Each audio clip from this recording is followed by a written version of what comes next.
Something is quietly different about your state pension this month, and if nobody has explained it to you yet, you need to hear it before your next payment lands, because at least one of these five things is very likely affecting you right now, whether you know it or not. This is not just a routine update. This is something most pensioners are going to miss completely. What if I told you that some of you are about to be paid twice this month, while others are quietly falling behind on a number they've never even checked?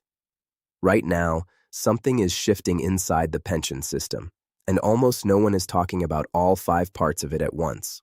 Stay with me, because by the end of this, you'll know exactly where you stand. Before we go further, welcome to the channel. If you're new here, this is the place where confusing pension and HMRC updates get turned into something simple, honest, and easy to understand. Let's start with what is actually happening, because there isn't just one thing changing this July. There are five, and they're layered on top of each other in a way that most people never see all at once. I'm going to walk you through them one at a time, slowly, because each one on its own could genuinely change your financial picture, and together, they paint a much bigger story than any single headline. The first thing almost nobody has noticed yet is this: July this year contains 5 Fridays instead of the usual 4. That might sound like a small, meaningless detail, but here's where things start to get serious. If your regular payment date falls on a Friday, or in some cases a Wednesday or Thursday depending on how the calendar lines up, you could actually receive 2 state pension payments within the same month. For some pensioners on the full new rate, that means a combined total of close to £1,900 landing in their account across just 1 month, instead of the usual single payment.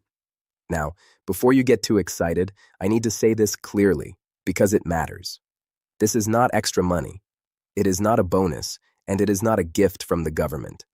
It's simply 2 regular payments falling inside the same calendar window, purely because of how the weeks land this year. But here's the part that actually matters practically. If you're not expecting it and you don't understand why it happened, it can throw off your budgeting completely, especially if you assume it's extra and spend accordingly, only to find the following month feels unusually tight by comparison. And this is what most people are not being told. The second thing quietly changing right now has nothing to do with money at all. It has to do with timing. The state pension age itself is currently in the middle of shifting, moving gradually from 66 up to 67. This isn't a future announcement. It's happening in stages, right now, based on your exact date of birth.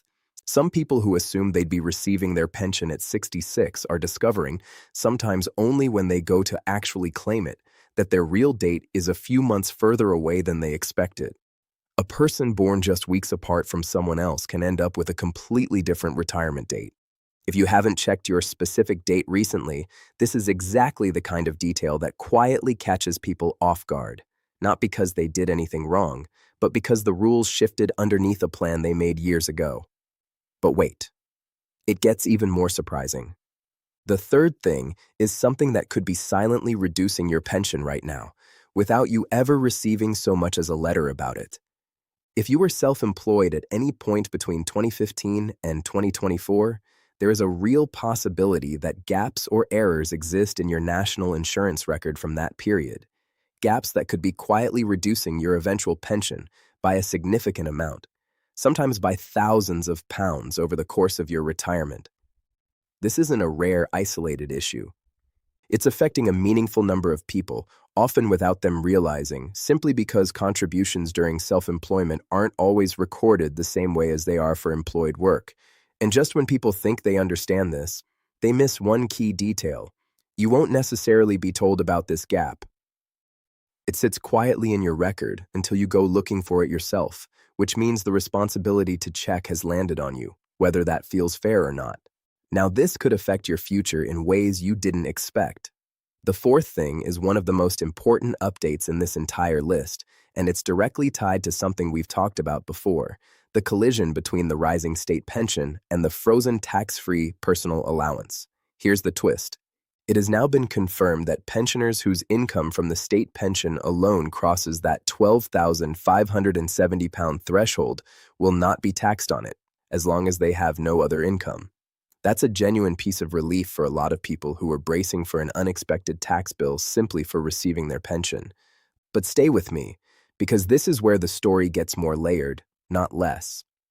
That protection does not appear to extend to everyone equally. Additional state pension amounts, the extra payments some older pensioners built up on top of their basic entitlement, are expected to remain taxable, even under this new arrangement.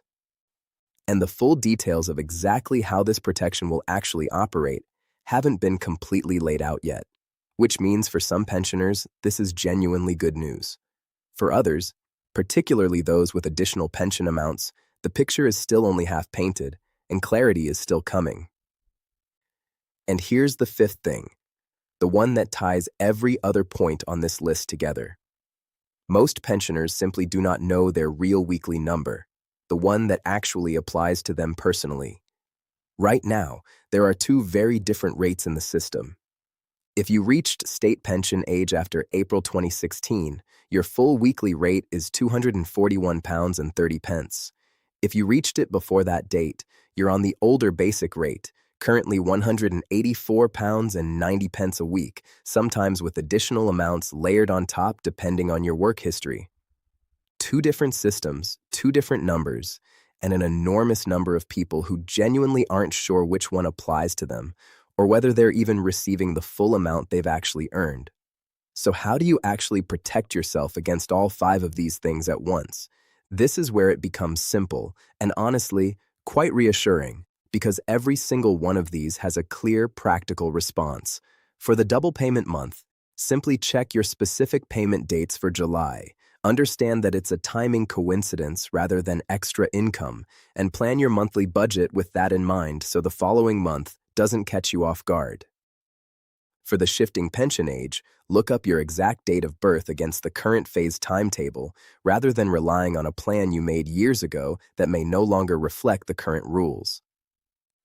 For potential national insurance gaps, especially if you had any period of self-employment between 2015 and 2024, request your state pension forecast and review your full contribution record carefully. If a gap exists, in many cases it can still be corrected through voluntary contributions, which can meaningfully protect the pension you eventually receive. For the new tax treatment, keep a close eye on official confirmations as the full details are released, particularly if you receive any additional state pension on top of your basic entitlement, since that appears to sit outside the new protection for now. And for your actual weekly rate, don't rely on the national headline figure. Check your personal forecast directly, confirm which scheme you fall under, and know your real number rather than an assumed one. Here's the relief in all of this, and I want you to really sit with this part. None of these five things are things happening to you without any way to respond. Every single one of them has a check you can run, a record you can review, or a date you can confirm, usually in just a few minutes. The system isn't designed to walk you through this step by step, but once you know what to look for, you're no longer guessing. You're informed, and that changes everything about how confident you can feel heading into the months ahead. If you've made it this far, now you understand what most people still don't, all five pieces of it, not just the one headline that made the news. This isn't something to file away and forget. Check your dates, check your record, check your real number, and don't let assumption quietly decide your financial future. Subscribe, stay close, and stay one step ahead of what's coming next.